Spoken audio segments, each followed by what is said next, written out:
Hello, Internet. Gino, that Pinguino, Grieco, here again with another episode of Deep Listens, and it's time to go back to Final Fantasy by the dozen, which means it's time for more Final Fantasy XII. And I'm joined, as always, by Chris ZombiePie Redacted, lover of all things Final Fantasy. Yay, video games. You sound so happy. Yeah, video games. Video games. Video games. And Not a mistake. Not a mistake. We are also joined by special guest, Matthew Rorie. Hello. Hello, how are you guys? Good. Excited, I can tell. I try, even if I'm not, act like you are.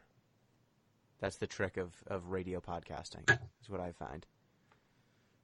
So today, we're going to be discussing Final Fantasy XII from the Gramsynth Waterways, which is the section right after the heist where you steal the big Magicite.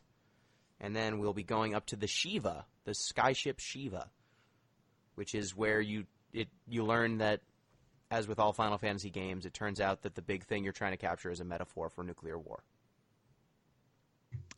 And so... Sure.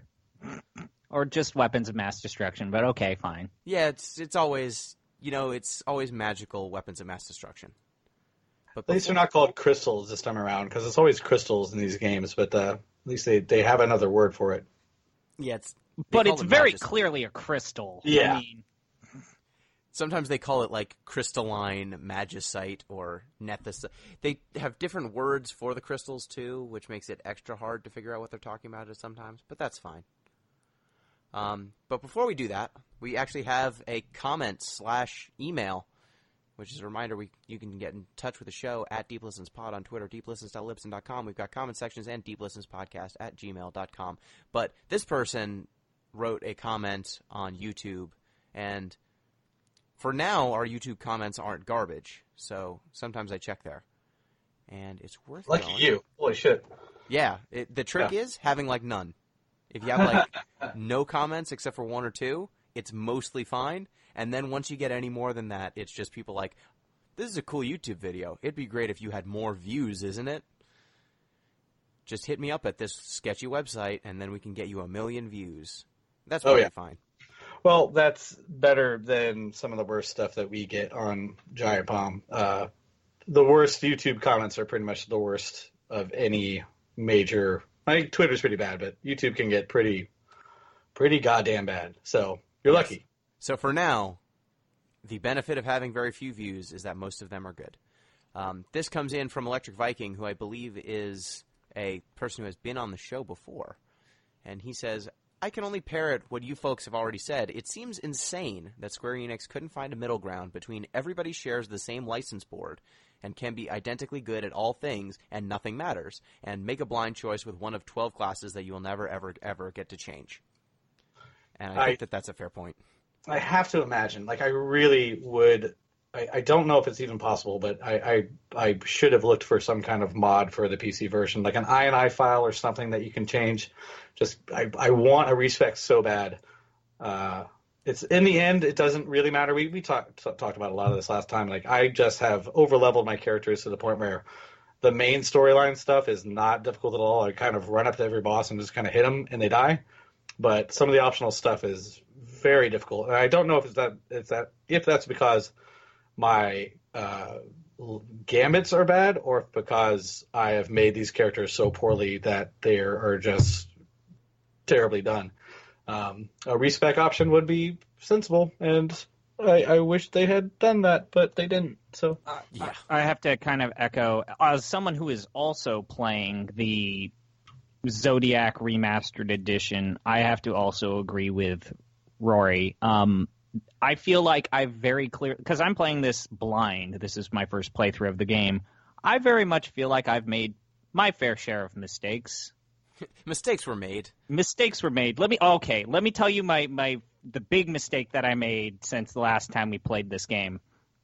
So, every license board has all of these slots where you get access to items and equipment and weapons. So I thought, for reasons that are not entirely known, I thought if you buy the weapons and the items on the license board, they would become available in the shops immediately afterwards. Oh, no. Oh, no. So I spent a lot of my license points on weapons and equipment that I'm probably not going to get until, like, for a while, let's just say. Yeah, and so these characters... Some of them are even worse. Some of those items are like one-off items that you can only get by doing a side quest or something. And you can unlock them on the license board, and you'll never see them.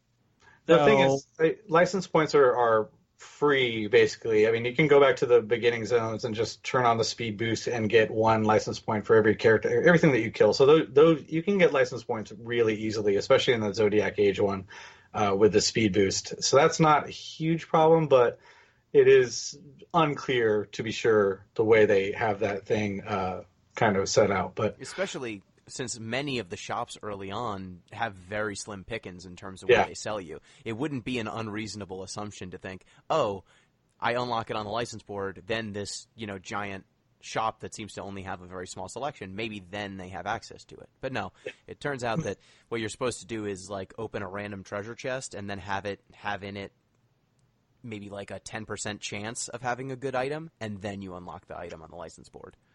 Yeah, so mistakes were made on my part. And also what's really weird in the Zodiac Remastered Edition is that if you play the game correctly, you end up pooling a lot of license points. And I don't know if this is the same for the original edition, but it's like there are times where it's like, man, I got like 50 to 60 license points, but there's nothing to spend them on because all of these things are not available.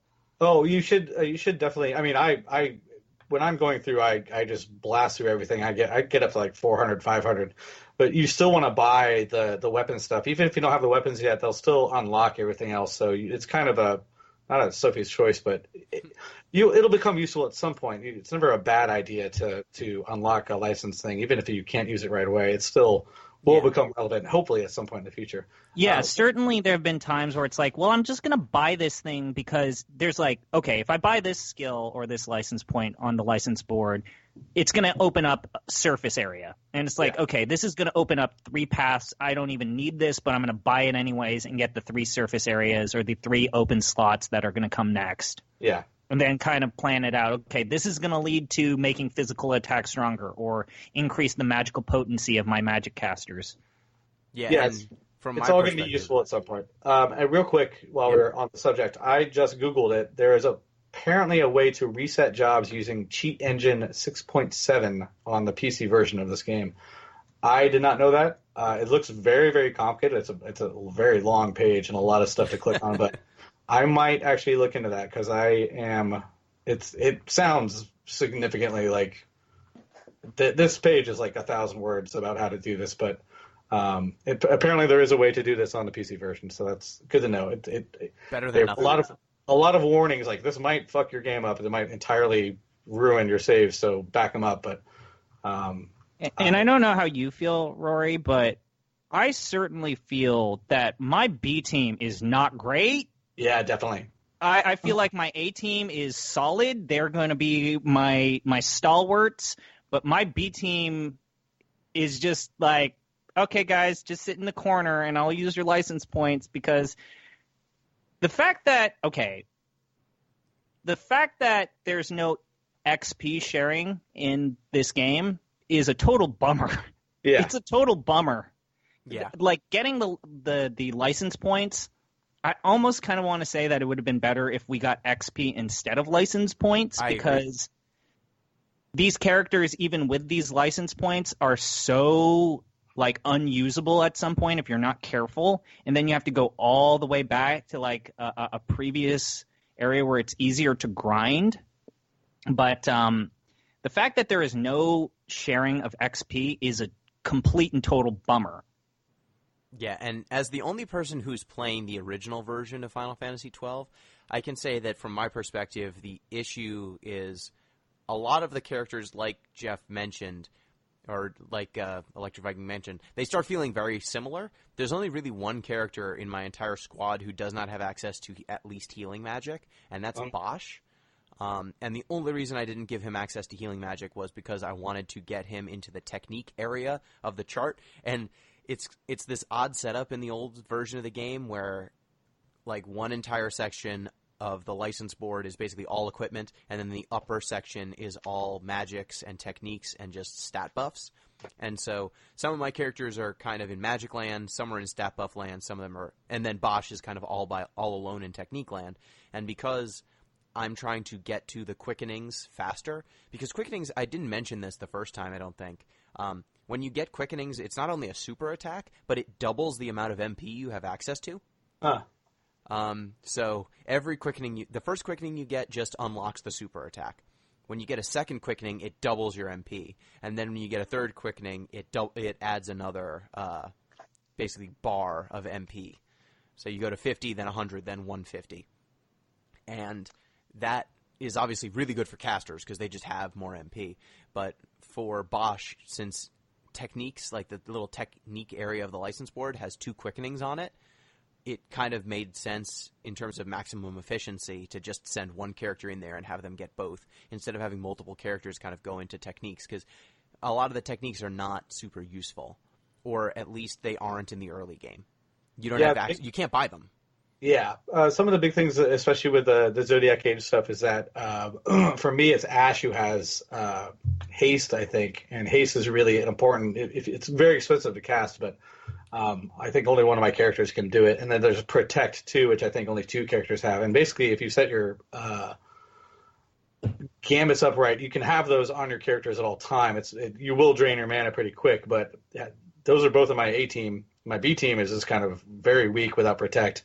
So I should probably shuffle it up a little bit, but yeah, definitely, it's very. I feel like I've made some bad decisions. Yeah, I'm following a guide. There's a big spreadsheet of like class choices you can make and ideal parties, and I think I picked the worst possible one. So yeah, and it's just odd to me that like some of the different classes. Don't they have classes that are like samurai? Like, what weapons do you get access to? Because you don't get katanas for forever. Yeah, that's the weird thing. So first off, I do want to say I played a little bit of the original version of the game. I want to just say that I actually find the mechanical density of the Zodiac remaster to be kind of one of the few things that are keeping me going, even though it does give me, like, it makes me nervous at every time that I interact with it. I just find that the original version of Final Fantasy XII to just be too vanilla for my taste. First and foremost, everyone sharing the same license board, I think, defeats the purpose of having like this sense of novelty with each character, and they just become these different blobs of kind of power rather than kind of having these really clearly defined roles and purposes and utility in the story. And so I just feel like the original bite at this apple that they tried to have in Final Fantasy XII, I didn't like it. Just because I feel like in Final Fantasy XII, the first version, the PlayStation 2 version, and my limited time with it, I really felt like I was doing the same thing with 90% of the characters. Yeah, and they all played exactly the same. I had to make Bosch play differently intentionally. It would be easier if he had access to magics. The only advantage, potentially, of Bosch not having access to magic is it makes me more likely to use quickenings and different moves that just kind of eat up his MP bar, because his MP bar is not doing anything else. So for him, if I need to kill like a bunch of trash mobs and the only way I can do it is with a quickening, I don't mind just popping off his quickening and wasting all of his MP, because otherwise it's not doing anything. It'll, gain over time because he's not going to spend it. Well, it is also interesting to think about FF10, because in 10, every character would eventually become very similar to everything else, because the sphere grid would be filled out. But that's super late game. That is super late. That was what the point I was going to bring up. That's a very super late game, which is interesting to see them kind of make it. Obviously, it was a conscious choice the way they set this thing up for the original release, and the fact that the Zodiac Age, you can't even opt into the old way of doing it. It's such a weird decision. Like, it feels like they didn't like the original way of doing it, and they removed it as an option entirely for the remake, which is just kind of a significant change to the game for the remake. Yeah. And I feel like it's too far of a swing to the other side of the pendulum. Yeah. All it needs is a respec. I mean, make it expensive, make it like, $100,000 for each character or something like that. Make it really difficult to get, but at some point it's kind of like Path of Exile does respecs, but they're very hard to get. It's like 1 point you get back, but at least you have a little bit of flexibility if you make a bad choice. Here, I feel like I'm 25 hours into the game. I feel like some of these characters are just poorly done. I'm following a guide, so it's not my fault at all. But yeah, totally not my fault. Gino, you were asking about kind of like what do the grids look like. So I'm going to go over the choices that I made because I wrote them down because I wanted to talk about them. So I'm going to go down this in alphabetical order. So Ash, for me, I started as a black mage. And the thing about the black mage is that you get access to a lot of the late game magic spells pretty early on the license board. And you don't really need to spend points on them. But at the same time, those skills and those magic spells usually unlock increasing the potency of your magic, so you end up spending them anyways. So Ash is a black mage plus a monk, so she can punch real hard and then set you on fire. But correct me real quick, you still have to find the spells and buy them, correct? Yes, you still have to buy them in the store. So it's just this needlessly complex system where you have to buy it on the license board, and then you have to buy it from a merchant, and sometimes the stores don't have the merchants that you want, and so you have to teleport to another place. But oh wait, teleporting the system is a different form of the economy because you need to have teleport stones in order to find and use the yellow crystals, not the blue crystals. And it's just like a level of needless busy work that doesn't need to exist. Yep. And I think like some of the spells are not we've talked about equipment, not at every merchant. I think like poison is only at like one merchant in the game. And if you just miss that merchant, or not, at least in the early game, I think you can miss spells entirely if you're not diligently checking every merchant's inventory. And sometimes that's not, I mean, if you know that thing's a merchant, you can check their inventory. But if you miss that merchant, you just don't have that spell for a long time until you look it up in the guide. Not only that, but this game has kind of one of my least favorite mechanics in terms of magic, where magic spells are hidden in treasure chests throughout the world. So we should mention, I don't know if we mentioned this in the first podcast, the treasure chests in this game are randomized on multiple levels. So there's a random chance that a treasure chest will not appear on a map, and then the contents of that treasure chest vacillate between, I think there are basically 4 different boards, 4 different potential things that could be in that chest, and there's a drop chart in terms of which thing you get. So, like, there's a 90%... If you don't have a special accessory that kind of ups the quality of things that you find in treasure chests, you basically have a 90% chance or so, or an 80% chance of it just being a regular common item, a little bit of money, a potion or something in a treasure chest. But then you've got like a 10 or 20% chance of it being a gambit or a weapon that's, above rate, or an extra special item. And just depending on how the die rolls go with some of those treasure chests, it can just radically impact how your characters play. Like, I found a hand axe in one of the treasure chests towards the end of kind of the section we're going to talk about. And that hand axe has been the most powerful weapon I've had for hours since. And it was complete happenstance that I got it. That is, like, the way my version of Bosch plays right now is with a shield and that hand axe. And basically, he only works as a character in the setup I have because of this item I got a, 10% chance of finding. Otherwise, he would be completely different. I would have spec'd him completely differently. And I had no agency over that. Like, once it happened to me, I was fortunate and I kind of rolled with the punches, but I didn't get to plan to have a character who was going to be good with hand axes. Because if you don't find it in this treasure chest, you don't have access to, I think, any of the weapons of that weapon type for 10 hours or more afterwards, which it's a pretty weird setup, The most Not only useful that, items are sometimes just the chests don't show up. Exactly. at all. They're not there. Multiple levels of randomness. Sometimes they don't show up. Sometimes they show up and they have bad items in them. And sometimes they show up and have amazing items in them. And I feel like a lot of my playthrough has been reacting to the happenstance of what is in a chest instead of getting to plan my characters. Because you're really limited in terms of the amount of money you get access to, at least in the early game. So you might be able to buy 1 or 2 characters worth of equipment, but you have 6, and you need to kind of use all 6. Because when your characters go down, you need to replace them with useful characters in boss fights and stuff. So I'm reading a wiki page about these treasures things, and you're telling me stuff I didn't actually know. But apparently a lot of people, at least in the original game, would just reset their entire system and try again. It's the saves coming, basically. Yeah. You have to reset the PS2 to do it over and over again until you get what you want from a certain chest, which is insane. That's a dumb mechanic. On top of that, like, if you just keep going back to an area, it will re-roll which treasure chests are there. So, like, you can just end up in situations where you're just leaving and re-entering the Dalmasca Ester Sand for a half hour just so that one treasure chest will spawn at all. And then maybe you get another 5% chance of it having the items you want. And this is made even worse by there being an accessory that just changes straight up what's in each of these chests and then heightens the roulette wheel of drops. This game's drop system is insane. But a lot of the things that you can find in treasure chests, I assume they show it in merchants later on, but it's just eventually. Okay. It's just usually hours later. So, like, the difference, for example, that hand axe I mentioned, I don't know if I can even buy it, and if I can buy it, I still haven't been able to buy it from a shop. Like, I think the best staff I got from a drop, like an enemy drop, and I can't buy anything of that caliber.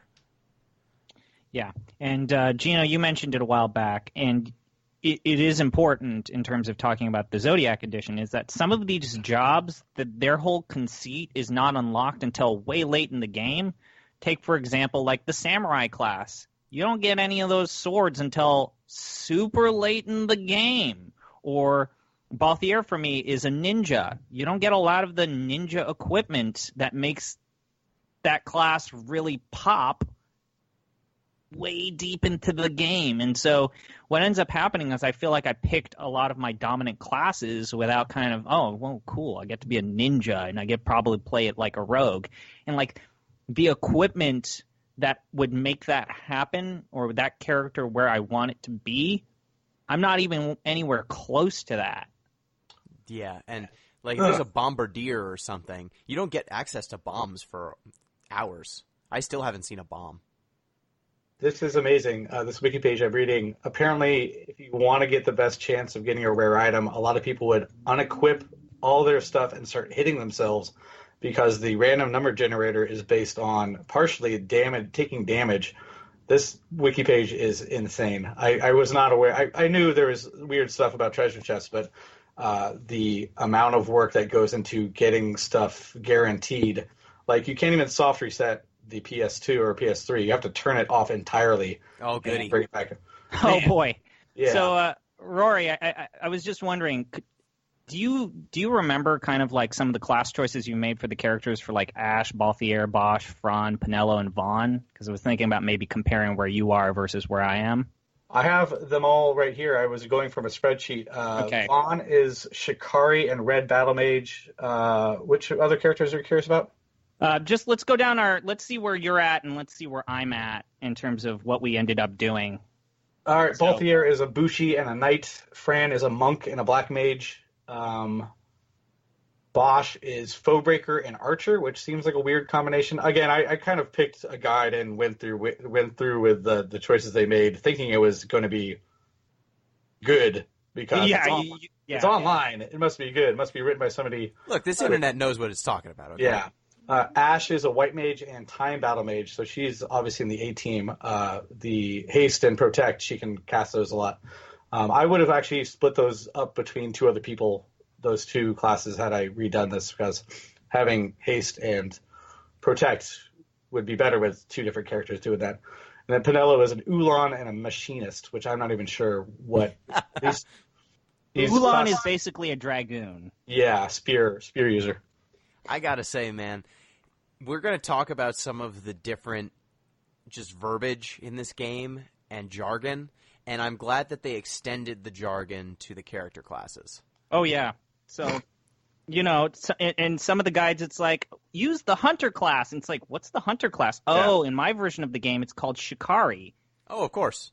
Okay. So I'll go down mines. For me, Ashe ended up being the primary magic dealer. She's a black mage plus monk. Balthier is a foe breaker plus a hunter Shikari. Fran is a time mage plus Ulan. Pinello is a white mage plus machinist, basically a chemist, so she can use items real good. Vaughn is a samurai plus knight, and Bosch ended up being in my shit tier because I didn't know what to do with him. He is an archer and a red mage, the two things that he's really good at, long distance and magic. How do you think they came up with the names that are not just regular Final Fantasy classes?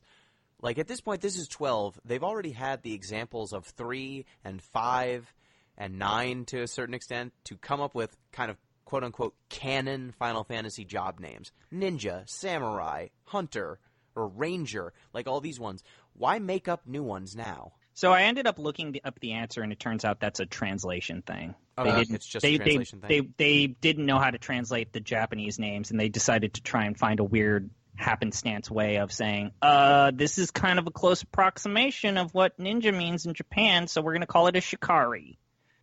I would have thought the Bushi would have been in the ninja class, but I guess that's how confusing it is. So, Good stuff.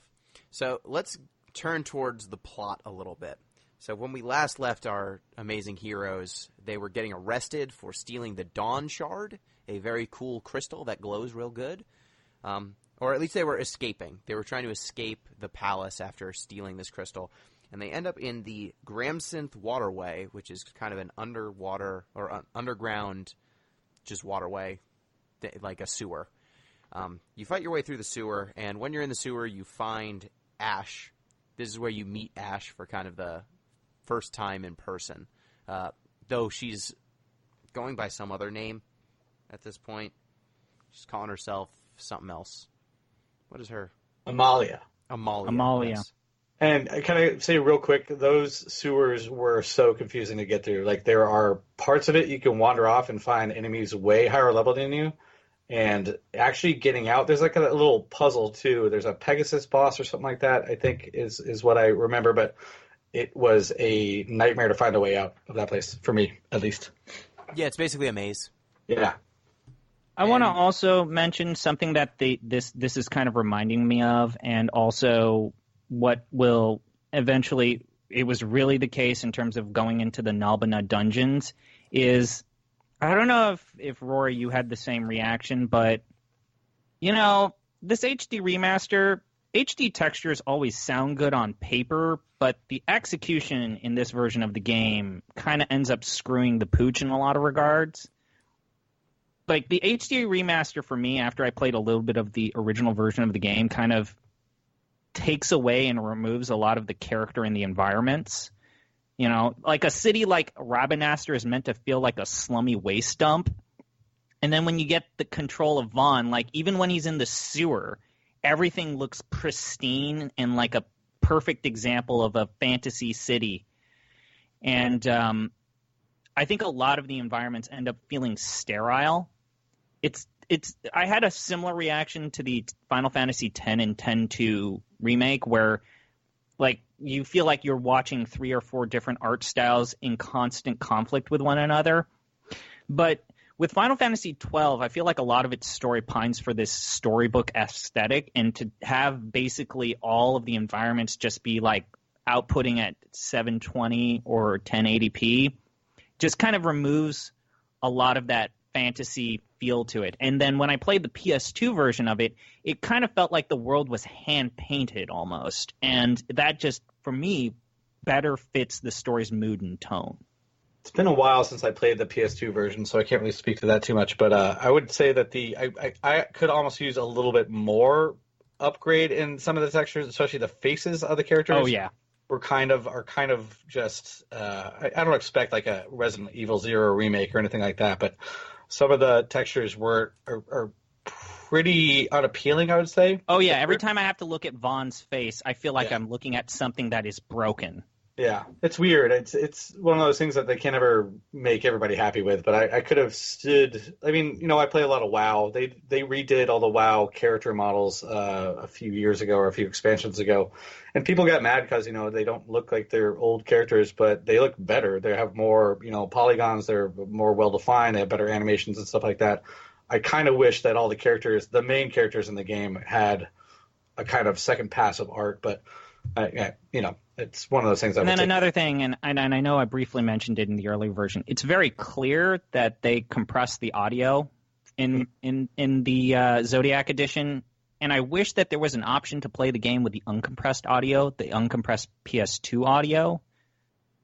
But live and learn. So yeah, where Gino was, you're in this sewer system, just I just want to shout around. out, based on what you said and everything looking a little bit too crisp. There's actually a post on Kotaku by Oh Ethan yeah, Gatch, I read that. Yeah, called Final Fantasy XII: The Zodiac Ages Remastered Look Comes at a Cost, and it calls out some of the very specific moments when just having that muddied texture on the old version actually helps the overall sense of cohesion of the game itself and its visual aesthetic.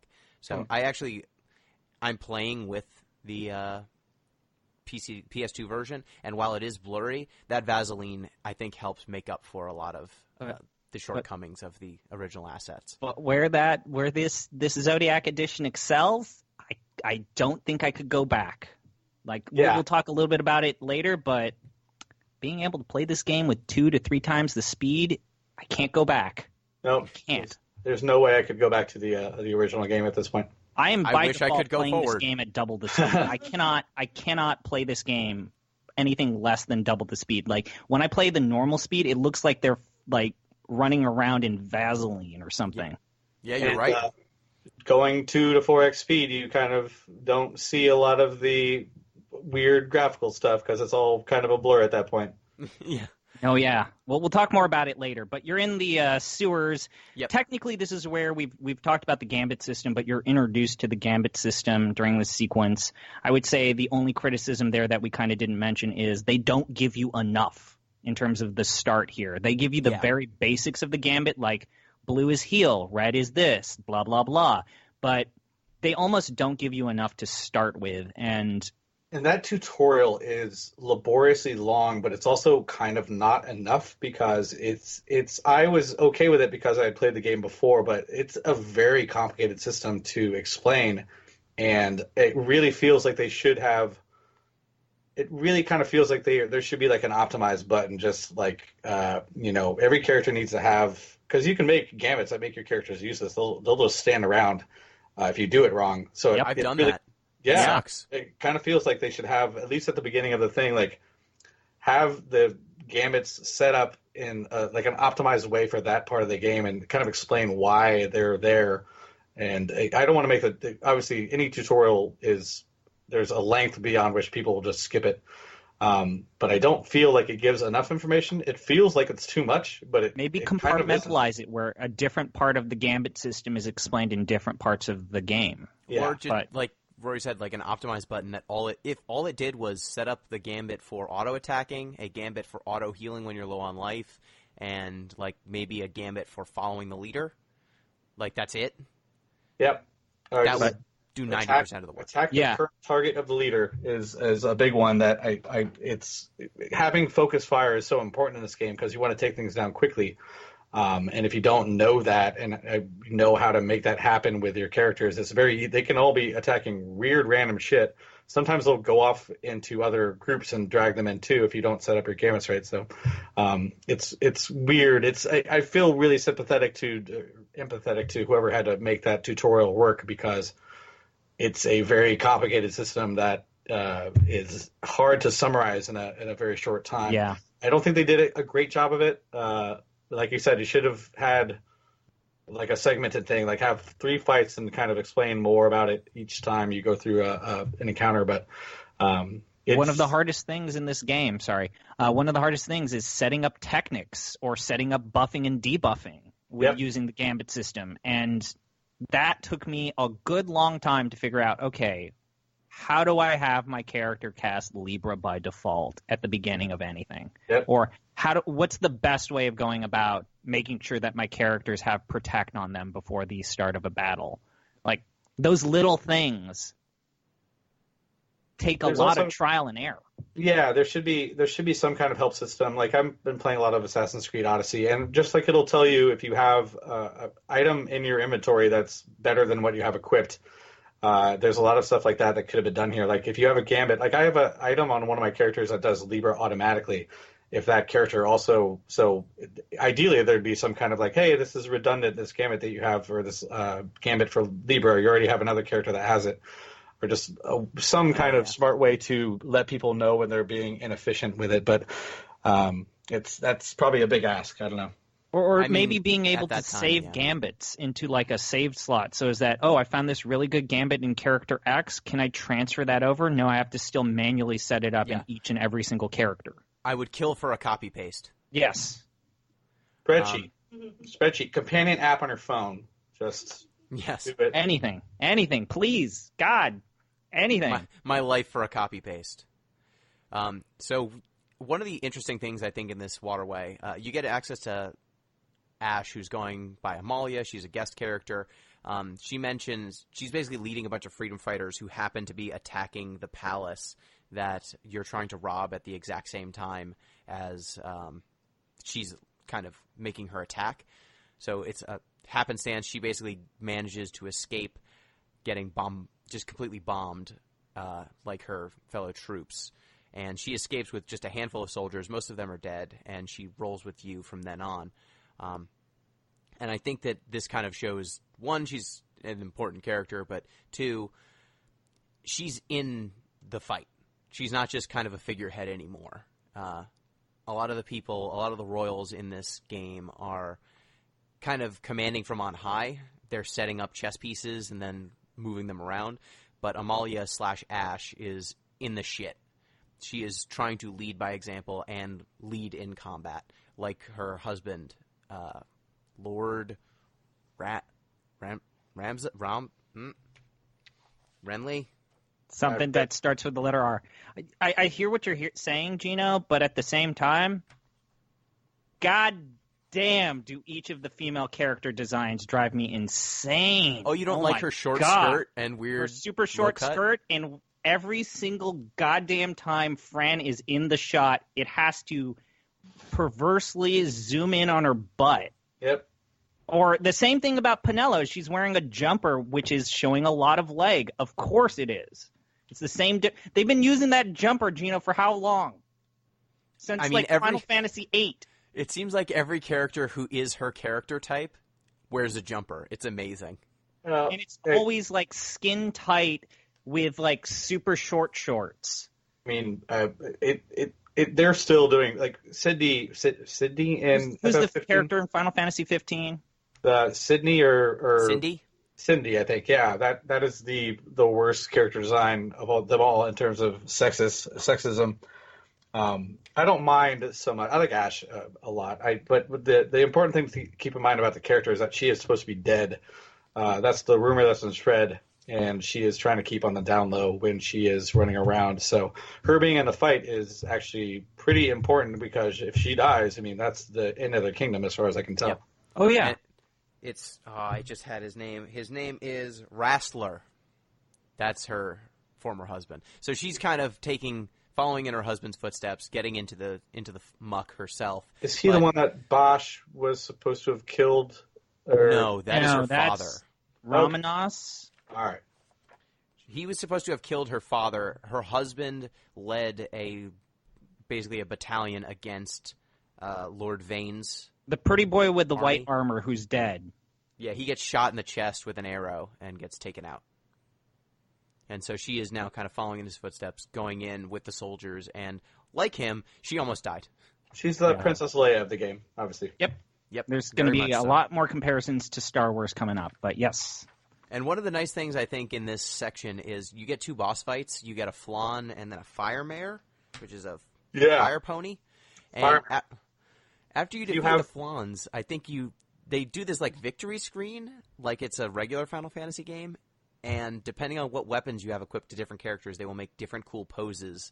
And then it says, like, you are winner. And then there's a, like, 360 camera that spins around you, and I thought it was a nice touch. They only do this occasionally, but it's nice. The Fire Mare is the first real boss that if you have your mages set up with like the wrong kind of magic, you can be healing them. And it doesn't really make it clear. I mean, it is green text over them if you're casting fire on them, but that could be a lot more prominent in terms of like, don't do this. Like, it almost should be like an auto pause. Like, you were healing this boss, you should change something up. I think I had a problem with that the first time. It was obvious in retrospect what was going on, but it's another one of those weird things where your gambits can be perfectly set up but still be doing something awful for you. Yeah.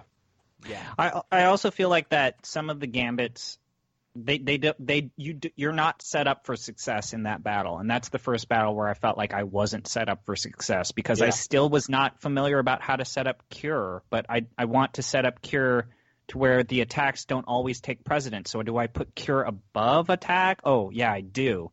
Okay, now I have to set up the percentage. What's a good percentage during a battle? 50? Oh my god, I got all these options. And it's like literally you're fighting this fire horse and you're being thrown into the fire to figure out how to use the gambits effectively. And this is also one of the first boss fights where the boss has certain moves that will basically lock the camera into a cutscene so it can perform its attacks. And when that happens, your characters cannot take action during the cutscene. So you're going to get hit with whatever it is, and whenever the attack kind of started, it will stop whatever actions you were trying to perform before. So if you don't get the heal in before the cutscene starts, you're going to just get wrecked. Boy, howdy, do I not like it when the camera changes camera angles without warning in this game. I think this might have some of the worst camera angles I've played in a JRPG ever. Like, it just changes the camera angle when you move into a different room, the controls are inverted, or, like, all of a sudden you're stuck in this cutscene during a battle. Ugh. It's not great. It's not great.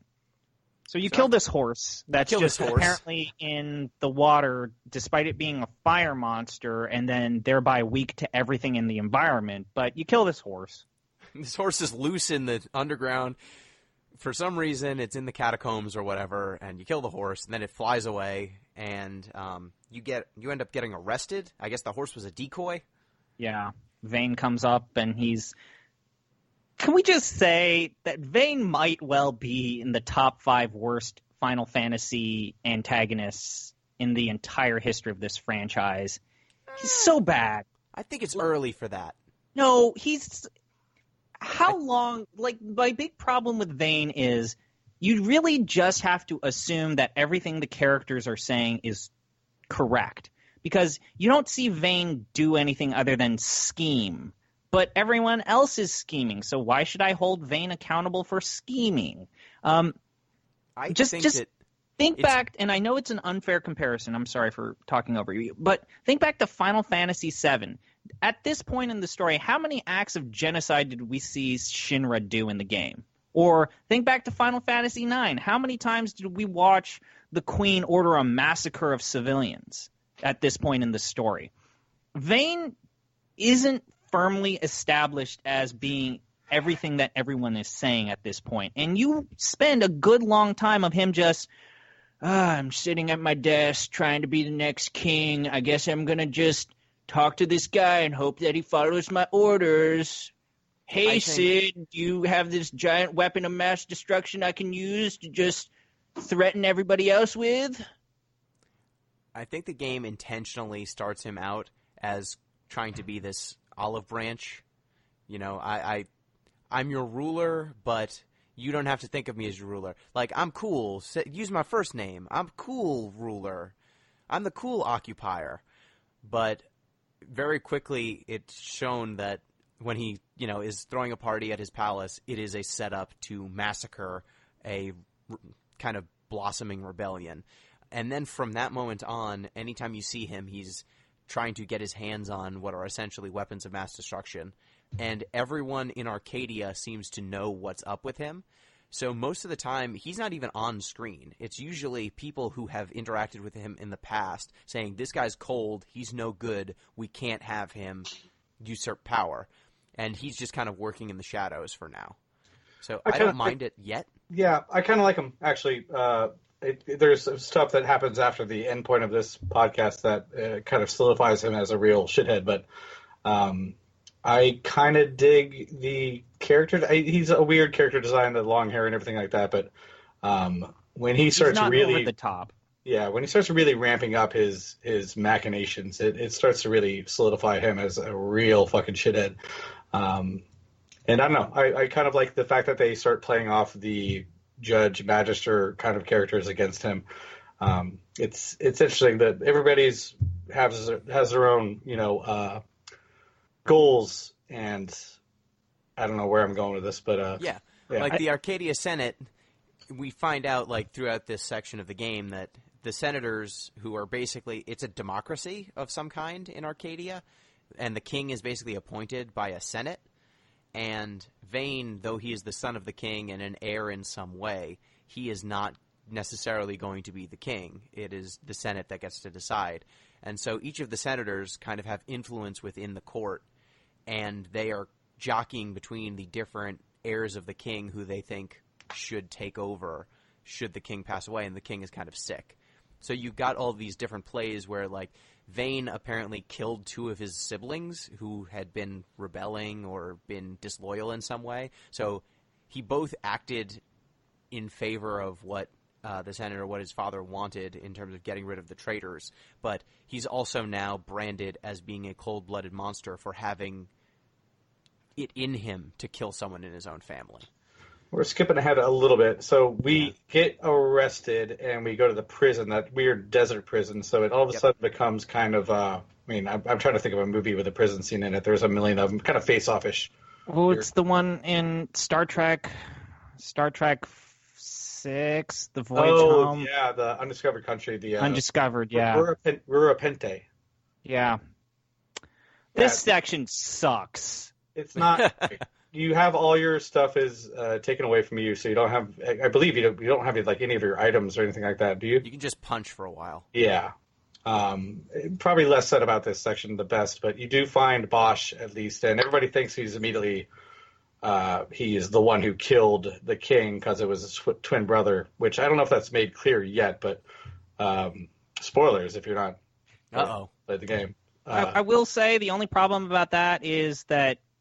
He says, no, it was my twin brother. And then like 90% of the cast is like, well, we're going to believe Bosch. And it's like, there is some sort of, like, I know that Ash is like still undecided, but then all of a sudden they're just working in perfect harmony together. So you kind of like within the scaffolding of the story, basically see all these characters just buy into Bosch's narrative without him really taking the time to explain, here's my brother. This is the deal. I disagree. I think they made a good point of, like, Van doesn't believe him at all for a very long time. I think they played it pretty well in terms of they are taking him along as part of their crew because he's kind of useful, I guess. But because he's a good sword arm. Yeah, he's a good fighter. I think they did a pretty good job of making he's forced into the party as a follower, I think, originally. But I think they do a good job of making it clear that nobody else really trusts him, but Balthier doesn't care. Fran doesn't care, but like, Vaughn doesn't like him all day. Is very doesn't like him at all. So he also was supposed to kill Vaughn's brother, right? Yeah. I will say that him. Vaughn's interactions with Bosch are among my favorite moments with Vaughn. Whereas, as we'll talk later, like 90% of Vaughn is him ruining a scene or a moment with another grouping or pairing of characters, but whenever he's interacting with Bosch and kind of confronting his past and confronting his relationship with Bosch, those are like some of the few moments where Vaughn works as a character. So the only thing he really has as a character. I mean, apart from that, he just is a dude who fights rats in sewers. So the relationship with Bosch as it grows over the game is kind of the only reason that Vaughn's in the game, except for the fact that they had to have a 15-year-old hairless chest boy on the cover for some reason. Like every Final Fantasy game has to have. But yeah, it's one of the core relationships in the game, and I think it starts off, Vaughn's very upset at this dude. He does not want him around, and the way that changes over the course of the game is pretty well done. I do think it's interesting that this section of the game, there's a couple of things that I noted. One, it's hilarious that some of the judges go to visit Bosch, and then they just leave the door open, and that's how you free him. Like, they have a button that's like free prisoner, and then you get to press it, because for some reason this heavily armored military force goes into this prison with guards, doesn't leave any guards, and leaves the door unlocked. So great. And it's not even like an imperial prison. It's like a mercenary private prison, as far as I can know, run by a lizard dude. And that's actually so. The prison itself is basically the ruins of a city that Arcadia just destroyed, and they are now basically putting political dissidents into this old ruin. There's no food really. There's no water. They're just basically throwing people in there to die, and I think that it's an interesting construction when compared with Dalmasca or Rabanastre, because Rabanastre is this beautiful city that they are basically treating as an occupied state, but they're leaving it relatively intact, whereas some of the other places that they've conquered are just basically storehouses for weapons or prisons for political dissidents. So it lets you know that Arcadia, it shows like it's an oppressive face in Rabanastre. You know that they're not good guys, but when compared with what they've done to other places they've been, it looks comparatively nice. Yeah. Whereas this place is just full of dead bodies. And actual dead bodies. Like, you walk through areas and there'll be one person who's talking, and then you'll like walk up to a baga and it's dead because it's, the person's starved. Yeah. And there's also like a weird fight pit thing too that you have to get through. But yes, if you find Bosch, eventually you escape I forget the mechanics of it, but you basically have it's kind of a ridiculous escape as far as I recall. It doesn't really make a huge amount of sense. You hit like a lever on Bosch's cell, and then it descends like an elevator, and it drops you off at the bottom of the thing passage, which is this underground passage that goes from this prison all the way to like a spot in the Ester Sand, basically. Right near Rabanastre, where you have to go. Yeah. It's very convenient. I suppose it was probably a mine that the prisoners had to work in, but it's that I got through there as quick as possible. My God. The mechanic of having to kill those mimics so that the lights wouldn't go off and you would just have to fight a bunch of ghouls. Oh, my God. I never had to fight any ghouls, but... It's not too hard to get past it if you know what you're doing, but it's kind of a very pointless kind of thing that they threw in there just to have something unique about this place. You have two monotonous kind of run-down dungeons in a row, and it just goes on for far longer than it should. And, again, that's the modus operandi of Final Fantasy XII, of too much of just these sorts of one-off sequences in between just punching for global politics and leading this resistance movement. But, boy, this was not a highlight in this game. No, it's a decent place to grind. I know people have different opinions about grinding, but when you have a follower character, that makes things so much easier. So what I did basically was set everything up to 4x speed, run through it a bunch, and you get a lot of XP, a lot of license points, and it's not something that I really did a lot on the PS2 version because it's very, very slow. But if you have the 4x speed, and my entire, strategy with this game is to overlevel my characters a lot, and the 4x speed it's kind of a cheat code. It's supposed to be like a convenience thing, but it really does make the game so much easier because you can just really overlevel everybody. And it's around. It's one of the only games that literally will play itself for you if you just stick a rubber band on it and turn on 4x speed. So as someone who has no access to 4x speed, hearing you both talk about 4x speed, it sounds like a paradise. It is. You should have. I don't say you should have. It's a great game. It was a great game on the PS2 when it came out. It's the 4x speed thing though is such a quality of life kind of thing that I could not really imagine going back to. But now here I am with my low life quality. Another thing I want to point out, Gino, is that the Zodiac Edition, when you have guest characters, Gino, you can actually change their gambits. What? Yeah, you can change their gambits so they don't always end up using all your potions without your permission. I thought they used their own potions. No, they use yours. What? I remember Larsa, when we have Larsa for the first time. Larsa was definitely using my potions. I thought he was using his own potions that he brought because he's rich. Son. But anyways, in the HD Remaster Zodiac Edition, Job International, whatever you can change their gambits. You can change their gambits, and oh my god, is that liberating. That sounds great. I'm going to make sure that Larsa is not stealing my potions because I thought he was being a good guy, bringing his own potions to the party. But if it's not BYO potion, I don't want him using my potions. So just to highlight like how I feel like this game has pacing problems, you get out of this. You get out of the Nalbana dungeons, you go through the Barheem passage, you fight a boss that really has nothing to do with the progression of the story. It's just time for you to do a boss. You get out. Love the Mimic Queen? The Mimic Queen. You get out, you're just thrown into the Dalmasca Easter Sand, and the game is just like, well, make your way to Rabanastre, but get through all this nonsense.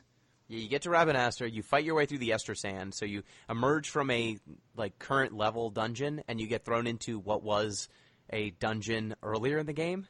Yep. And you fight your way through that. You end up back in Rabanastre, and then you can join the Hunters Guild. You can do it Mont earlier, Blanc but has. yes. Did you guys join that? It was nice to see Mont Blanc again. If anyone's played Final Fantasy Tactics Advance, he is from that game. So the hunter stuff is the big side quest thing in the game. It's FF15 had a similar thing too. It's basically a way to get kind of good rewards, but some of those hunts are very, very difficult. But you can, if you have a follower, when you get Larsa later on, you can kind of breeze through the earlier ones. But some of them have very specific. I think we talked a little bit about the hunts in the last one, but yeah, I definitely it's one of the weird things that you can do. But I don't actually know if it's optional or not. I think it's almost entirely optional, and I've been doing all of them. And let me tell you, I was not prepared for it. Like when I did the Nidhogg, I don't know what it was. It's like, man, I'm totally out of potions. But I bet this is just. I mean, I'm super leveled up, and nothing in the main story has been at all difficult. Go over to try and beat that Nidhogg. Nah, not happening. There are a lot of very specific mechanics that some of these people have, some of them, if you just don't kill it within a certain time frame, they'll basically enrage and wipe you without any recourse. You don't have anything to do. A lot of them have very specific weaknesses, and not much of that stuff is explained very well in the game. They'll give you a little hint, but a lot of that stuff is basically to sell game guides because you really do have to have some kind of walkthrough to figure out what you're supposed to do, even to make them show up sometimes. Not only that, but you actually mentioned it. Just making them show up is a pain in the ass. Yep. So there's one called the Cluckatrice, where you have to go to the area where it is. You have to clear out the entire area of monsters, all of them, all of the monsters, even the ones that are not aggressive by default. You have to kill everything in the world. You have to leave the world, then return, attack a Kickatrice. Like you do. You have to attack a Kickatrice, and then the Cluckatrice will show up, and then you can fight it. Yeah, it's impossible to know this stuff without a game guide of some sort. And every FF game has certain stuff, like the ultimate weapons in Final Fantasy X. You'd never find those without somebody pointing your way to them. So that's not so much of an upsetting thing, but it's kind of one of those things where it's very obscure and not at all clear what you're supposed to do for a lot of these things. And a lot of them are just super difficult, even when feel like you're overleveled, you feel like you can tackle, you're just massacring everything in the game world. And then all of a sudden you come across, and sometimes they'll show up by surprise after you get them down. And see, you just wander into the area where they are. And if you didn't save your game recently, well, you're fucked. Oh, yeah. Sorry. That's exactly what happened. This is a little ahead, but the Wyvern Lord, I accidentally took up that thing, the hunt for that Wyvern Lord, and it's like, oh, hey, there's this giant open area with a bunch of treasure chests. I guess I'll go over here. Oh, my God. You can't use physical attacks, and you can only attack it with magic or ranged attacks? Oh, no. All of those characters are not leveled up. I got to run away. Yeah. There are some times where I've just gone into hunts and thought that they were super simple, and then it's like, oh, by the way, this hunt is immune to physical attacks entirely. You have to kill it with magic. Well, great. I didn't know that. My characters are low on MP, and now I'm dead. So thankfully, I've got a guidebook, but I can't imagine playing this game without one because of all of the weirdness we've talked about up until now. So once you get to Rabanastre, you basically need to find a Balfir's skyship. Yep. You take his skyship to Bujerba, which is a flying continent, which is pretty cool as a setting. Probably one of the best levels in the game. But after you've gone, guess where you get to go when you're in this cool flying continent? A mine. A mine.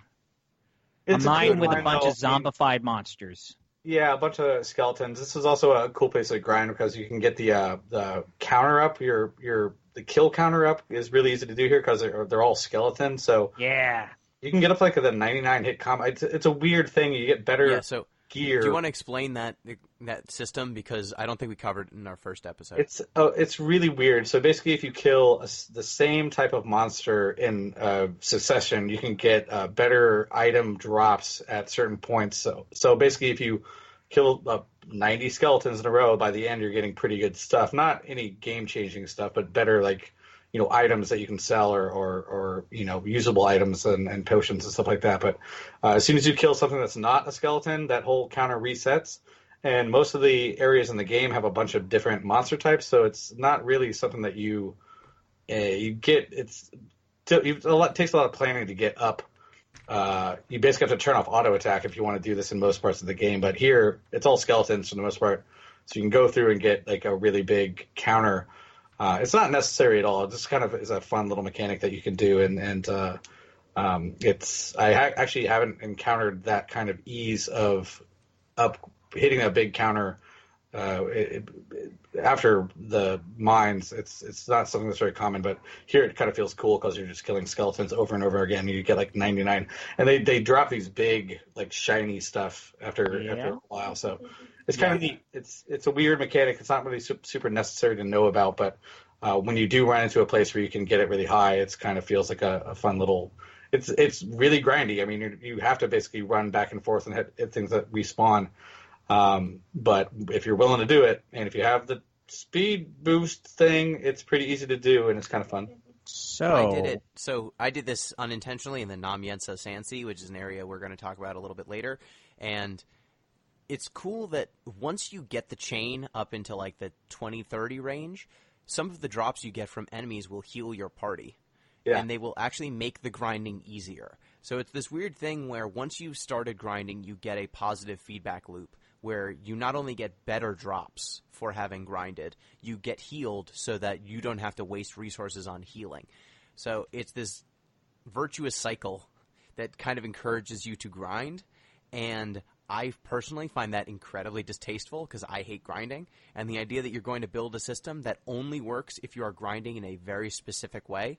Like, if you're just playing through this game normally and you're just walking through these levels, if you're not focusing on the chain, you can very easily only max out at a chain of like 3 or 4. Yeah. Most enemy groups are only 3 or 4. And if you have auto attack on, you're gonna attack something that you're not supposed to attack, and it'll go away. So it's a very weird mechanic that I've played this game all the way through, and I think I only really got up to like 99 in the mines with the skeletons because there are a lot of them, and you can easily avoid all the other enemies. So.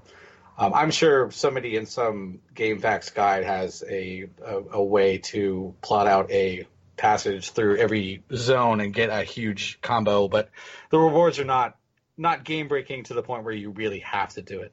Exactly, but it's just such an odd thing that you would reward this very specific way of grinding, and if you don't do it, like the rewards are pretty significant. You mentioned like some of the drops. The difference between getting like 1 drop of a given type and like 4, like 2 or 3 or 4 for every enemy you kill, it gets exponentially more important. Like when I was in the Sansi, I think at first they were dropping sometimes nothing, and sometimes they were dropping just like 1 magicite crystal or a crystal shard. And then by the end of it, when I was at like 70, they were dropping like the next level up of instead of shard, it's like magicite chunk. And the difference in price between a chunk and a shard, they would drop like 3 or 4 shards instead of 1 or none. And then if they dropped a chunk, like 1 chunk was equal to like 10 magicite shards. And so and then every enemy had a pretty good chance of dropping a chunk.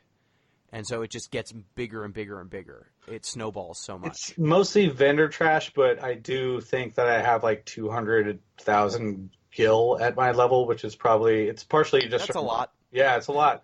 Partially just from running around killing a lot of shit, but the chain stuff does help you get a lot of gold especially, and gold is important to have it, but it's probably, I don't know. I have enough of it that I don't really need to worry about it anymore. Yeah. But it's really handy if you want to go get all the gamuts in Ravenastre for sure.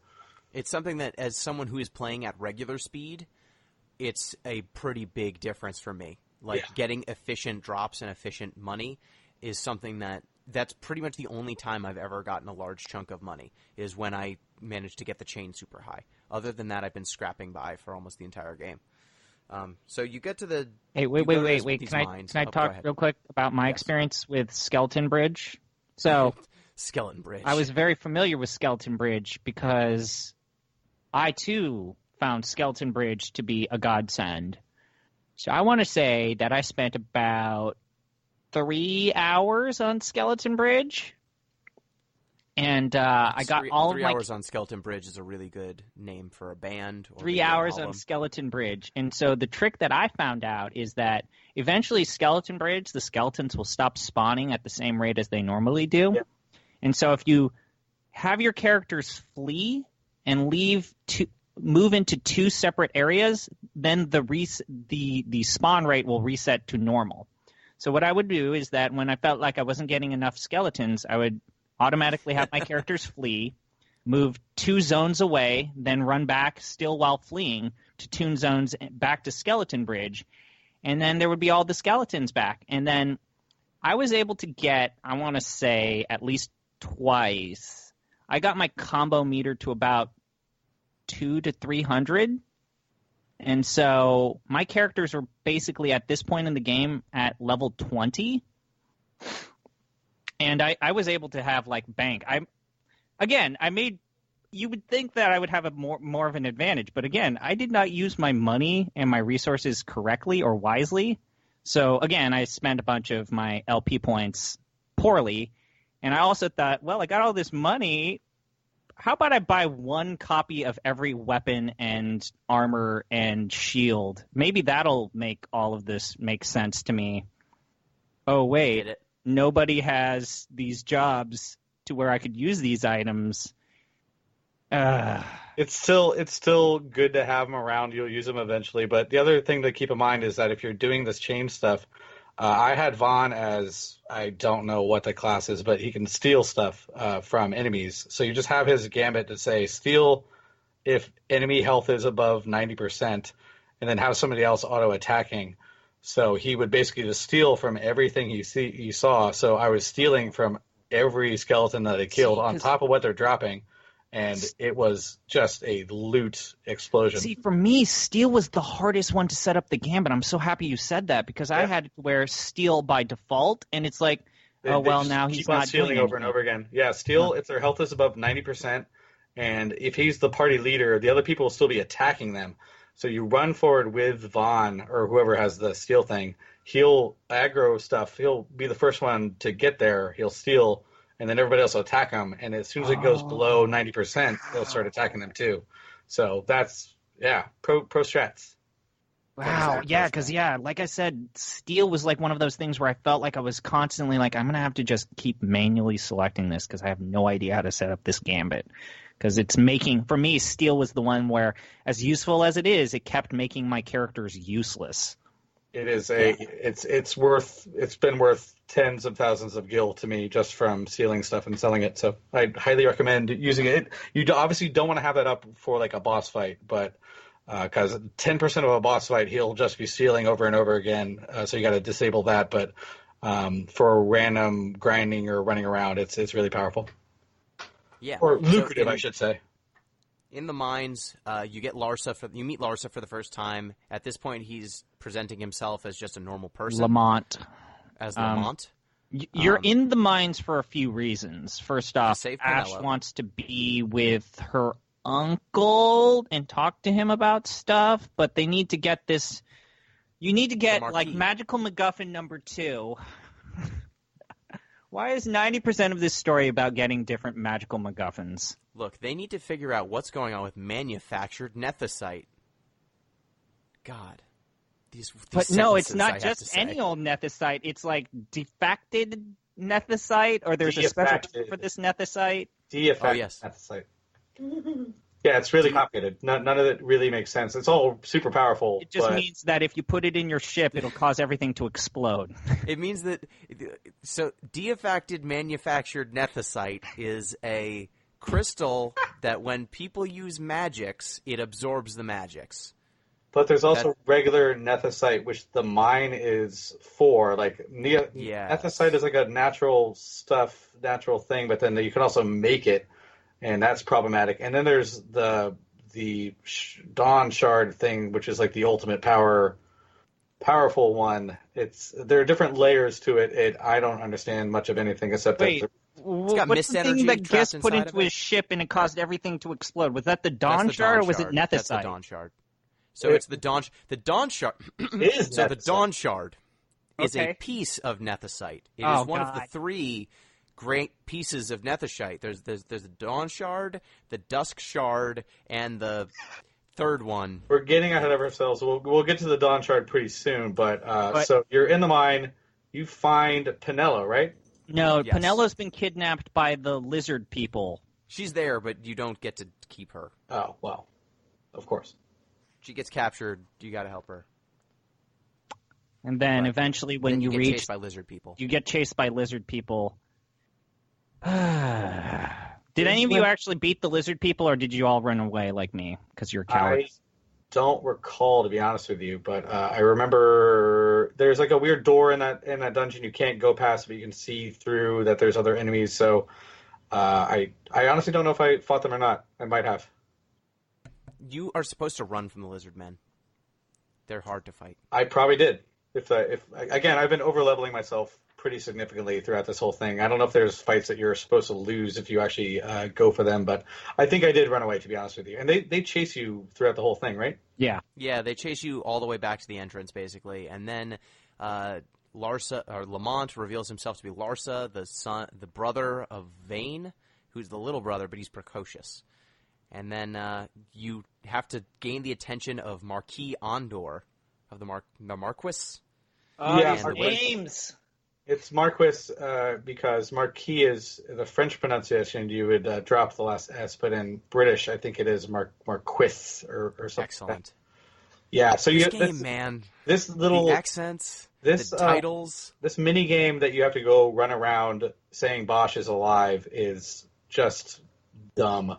It's also really cringy because everything that you have to listen to from Vaughn is just painful. Yeah, I'm Captain Bosch. Yeah, he's pretending to be Captain Bosch and he's still alive. And you have to like get to groups of people and hit them all at the same time, and you can't get close to guards. It's just it makes sense within the storyline, but it's kind of a really awkward mini game thing that kind of just slows everything down. When you should have some urgency at this point in the game, but you're just I get what the point is, but it just is a road bump. A speed bump in terms of moving the story along, so not super fun. Yeah, you end up... There are certain people that if you talk to, they're like town criers, and they will bump your notoriety way higher, and then there are guards that if you shout near them, they bump your notoriety way down, and then they threaten to arrest you. It's not a difficult minigame at all. It's just annoying. Time-consuming, yeah. It's also like... There are weird times where these minigames are inserted to add variety, but I feel like they're counterintuitive because they're unnecessarily gamifying a role-playing game. It's like, oh, man, this totally breaks the tone of we really need to talk to this really important person and like reach out to the resistance movement. Like, these sorts of moments are just goofy. Yeah. He's Captain Bosch of Dalmasca. What you need to understand, ZP, is that he's Captain Bosch. So you get captured. You get first the resistance reaches out to you, and they make sure that Vaughn is, in fact, not Captain Bosch. But then Captain Bosch walks through the door and is like, I'm actually Captain Bosch, and we need to talk to the Marquis. You get an audience with the Marquis, and he basically intimates that he wants to help. He's trying to liberate Rabanastre, and he's trying to make some sort of resistance against Arcadia, but he can't do it overtly because his nation is under occupation as well, and they do not have the forces to resist Arcadia. It's like and so occupation, though. They need to have all the nethicite from the mine, so they're kind of like another kind of Rabanastra situation where they're not really killing everybody or doing anything like that, but he just wants to keep the status quo as far as the political situation goes, but he does want to hurt the bad Empire. guys Yeah, little the Empire. Acadians. Yeah. he's funding a resistance movement, but he can't do it overtly because at any point they could just crush his entire nation. And it's better for him to be in power, but basically like Vichy France, instead of being out of power and kind of completely destroyed. Real quick, when you talk to Onderon, or whatever his name is. Ondor? Ondor, I just want to say this. It's really not okay how many white actors are faking Indian accents in this game. Oh my god. His accent's... I thought his accent's supposed to be, like... It's European of some kind. It's I just British don't know Indian, which one. dude. And it is? There are a lot of Indian accents in this game that are played up in a way that, oof. I realize this game is a product of its time, but... That time was only like 10 or 15 years ago. It's not that long ago. It was wrong then, and it's wrong now. The other thing that, and I just find this to be an anachronism that, like, kind of drives me crazy, is, like, the whole premise of, like, Ash and Bosch is that the people who are convenient to the story know what they look like, and everyone else doesn't. Like, you know, Ondor knows what Ash looks like the minute he sees her, and knows who Bosch is the minute he sees her. And everyone in the Resistant moment knows who Ash is and knows who Bosch is, but you're able to waltz through these cities without any of the guards knowing what you look like. I think that makes sense because these are royalty. Like, this is supposed to be a time when there's not cameras, there's not mass media, though there are flying ships, which is flying ships and flying cars, but you mean to tell me there's no cameras or the internet? Yeah, basically. So okay. No one knows what the royalty looks like. The royalty is behind closed doors, you know, doing fancy stuff. You mean to tell me that the Acadian Empire doesn't have, like, one photo of what Ash looks like and doesn't put a bunch of wanted posters throughout the world? Well, they're already saying that she's dead, so if that that would be kind of counterproductive. But all right, it is a weird. And Bosch has a twin too, which is also... Bosch is also supposed to be dead. Yeah, he was supposed to be dead, wasn't he? Yeah, they kept him in jail instead of killing him. So basically, they've been lying to their own people about them. Yeah, it makes perfect sense if you think about it. Okay, fine. I'm joking. It's everything. There's a lot of artifice in the storyline, a lot of moving pieces that, you know, I hate the phrase, you know, turn your brain off or whatever. It's actually a pretty smart story overall. I think it's one of the better plots of any, I want to say any Final Fantasy game, but I really do like the tone of it and the it's kingdoms and battle. I compare it to FF15, which has a lot of the same story beats. You know, one evil kingdom kind of take over other kingdoms, and that's just played so broadly and kind of badly. Compared to that, I really do like what they do with all this stuff. And if they have to have a little bit of cheats here and there in terms of, just, you know, wave your hand over it. I feel like you're right. The only thing is that I feel like there is a little kind of like the scaffolding for the story as to why these characters are together is a little nebulous, and it's very it's patchy in a lot of ways. But sure. As long as we get it's like the game, they knew how to create these really good epic moments, but how you go from point A to point B in the story sometimes is a little. Yeah, so in here, the way they do it is the Marcus basically turns you into the Arcadians. You get arrested. You end up on a ship, the ship Leviathan, which I think it's kind of funny that in this game they've taken all of the different summons from earlier Final Fantasy games, and they are used as names for different airships. Yeah. Whereas all the summons in this game, they've made up on the spot. Yep. So they got rid of all of the iconic stuff that you would understand, and they've replaced it with yet new jargon. Yeah, and there's the Ifrit is one of the ships. I think you're on the Leviathan at this point. Yeah. There's a Leviathan. There's an Atamos. Which game is Atamos from? Atamos is in 9 and in 13. 5. And 13. And in 13. Well, yeah, it's the big mouth. I think this game has, it's all rooted in Final Fantasy Tactics, which is a whole like kind of it's fairly well constructed kind of backstory to it. So I understand they were coming from a game that already had a history with it. Most other FF games are kind of made out of whole cloth. So it's weird. It's a sequel to, or a spiritual sequel to a game that was not a mainline Final Fantasy game. And I'm really curious how they decided to make this set in Ivalice. But I like some of the jargon, the new stuff, but I like the uniqueness of it, but some of it just is very difficult to keep straight in your head, which, like we said, the class stuff, like just call it a ninja. Just call it a ninja. Don't have to worry about it. Okay. Yeah, and, there's kings and marquises and senates and all these different areas, Bujerba, judges, magistrate judges. Yeah. Yeah, like proper nouns on proper nouns on proper nouns, and thankfully this game, at least the first time they use a proper noun, other than locations. Locations are the worst. Yeah. Other than locations, they usually will explain what something is after they've used the proper noun. I would have liked to have Bosch and Balthier have a different first letter of the name, because I do get confused a fair amount. I'm better at it now that I've played through a bunch of the game, but the first time I played the game, I was always getting those two confused when I talk about it. In the middle of the game, obviously, it's easier to see who's who, but just have a different first letter of the name would have helped a little bit. Yeah, totally. Yeah. So in this section in the Leviathan, you basically have to fight your way to Ash, who's locked up in a separate holding cell from everyone else. Another prison cell that's poorly planned. Yep. And then, thankfully, locked up next to her are two merchants, so you can stock up on items. And then, they for didn't some take their reason, they inventory. put a save crystal in another locked up prison cell. That save crystal, it killed a guy.